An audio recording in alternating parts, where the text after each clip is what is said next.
What's up? My name is Blake McClain. I'm co-owner of 34 Culture. This is the first series of my story, and I'm here with Mr. Rodney Williams, the one and only. How you doing? I'm good. I'm good, Blake. Doing good. Yes, sir. How's your new year so far? Everything is starting off with a bang. Everything's going well. That's Looking awesome. forward to 2018. Hey, 2018. There was nothing wrong with 2017, but I'm looking forward to 2018. Hey, always bigger and better. Always bigger and better. Yes, sir. So, just tell me a little bit about yourself for the people who might not know you. Tell me a little about yourself. Well, Blake, I'm a small town guy out of the city of Daytona Beach, Florida. Born and raised there. Grew up there. I'm a preacher's grandkid. So grew up there, close-knit family, playing basketball. I tried my hands at everything. Wasn't nothing I didn't try, but basketball is the thing that stuck. And basically paid for my education. But went to school there at, the public school system in Volusia County.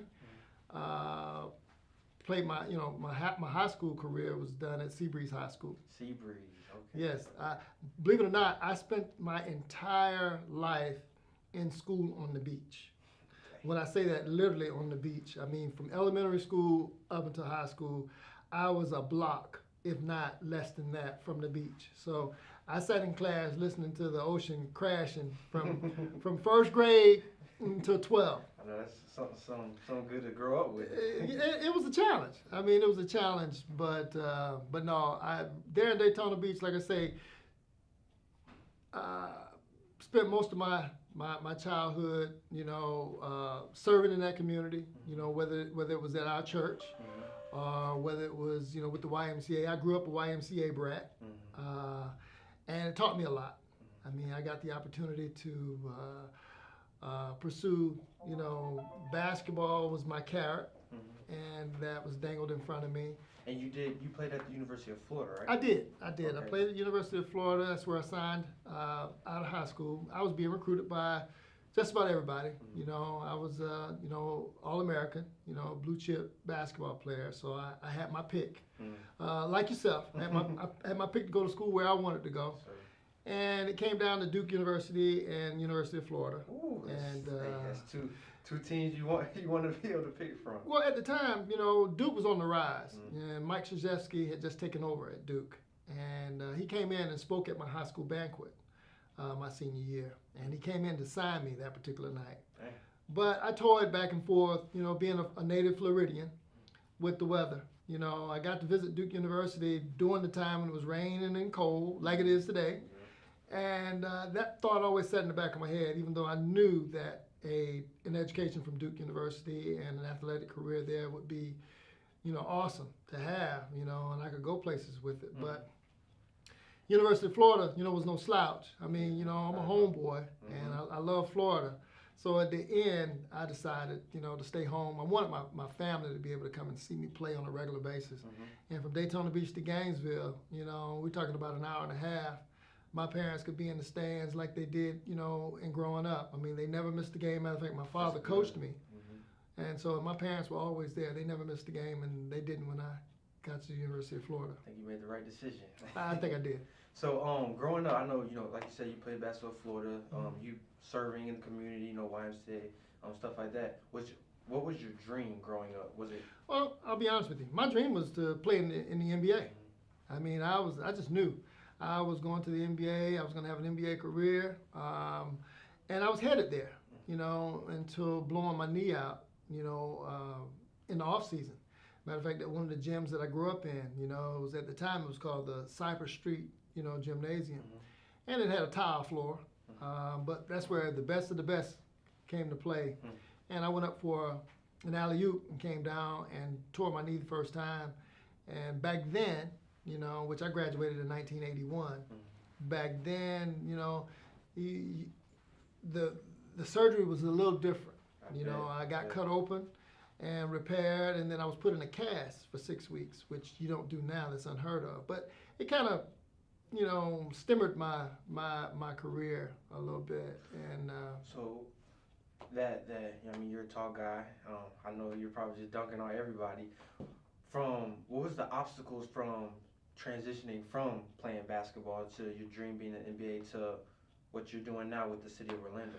Well, reality set in. And, it was my senior year, in college when I realized that, the position that I played, I was a slasher. I could jump. Like you said, I did a lot of dunking on people. But after tearing my knee, I went to more of a post player type, but I was only 6'7". And, I played guard originally, but, moved inside, to play once getting hurt. So the reality set in, I wasn't quick enough to play at the next level. And probably could have played overseas a little bit, but I kind of lost something, in my heart, the passion that I had for the game, with the injury. So, and that's when I started to focus, what's next, education-wise. And, I graduated with a business degree from Stetson University because I transferred to Stetson after 2 years at the University of Florida. And so I decided I was going to go into business. The next, my next dream was to own my own business. And but in doing that, I interviewed with several companies that came in, and I went to work for a bank.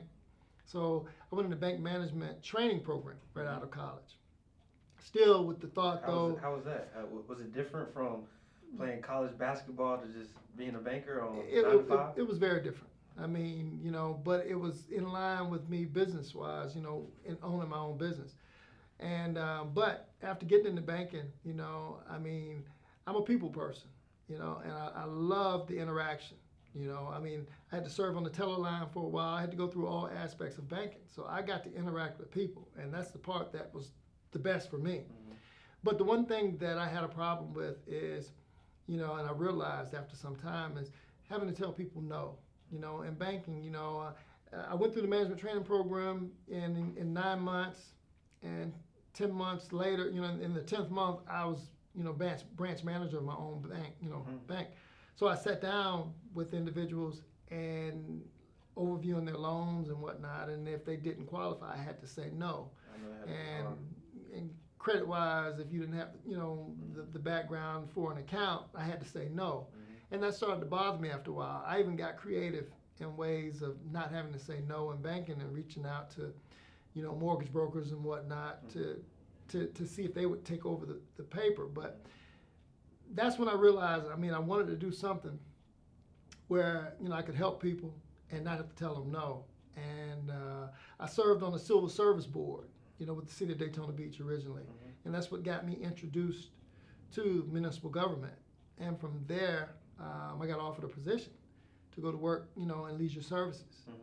And there I never had to say no. I opened the doors, and mentored youth and worked with families.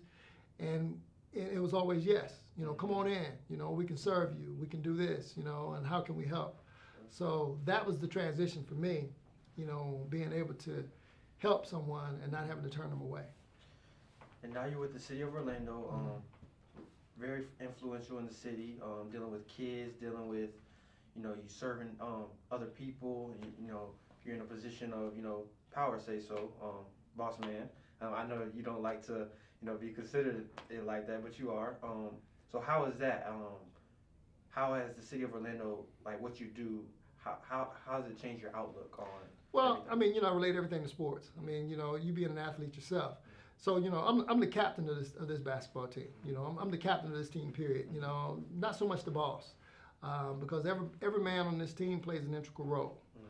And being able to impact this community, we get together as a team and we come up with ways to better serve this community.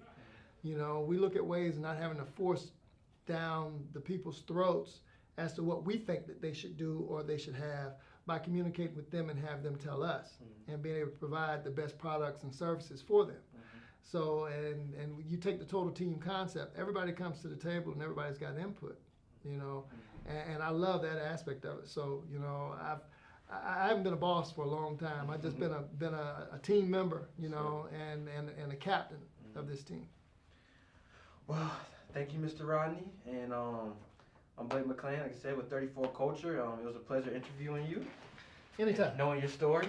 And this first series of My Story.